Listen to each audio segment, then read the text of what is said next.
All right, welcome. It is time to create our first object study drawing. You can see that I've set up my sketchbook accordingly to create this sketch. So first we're going to start with our organizational line drawing. You can use graphite pencil or Vine charcoal.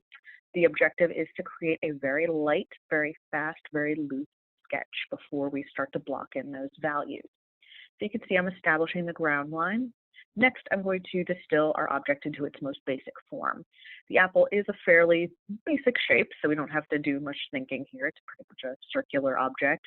You can see that I've plotted the area where the stem should be, and that can be a good landmark to knock in there before we start to lay in our values next.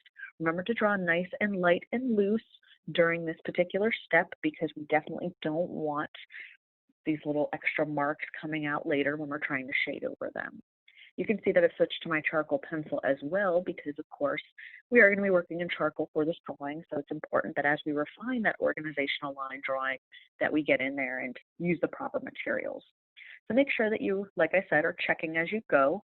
We're kind of working from general to specific, so note those little bulges, those little nuances in the apple before we start to move on and consider value. Remember, you need a nice strong foundation, and you should be able to establish that in a couple of short minutes just because this is such a simple object. And remember, double check those proportions to make sure that your apple is not doing anything crazy. Now we are going to move on to the next step.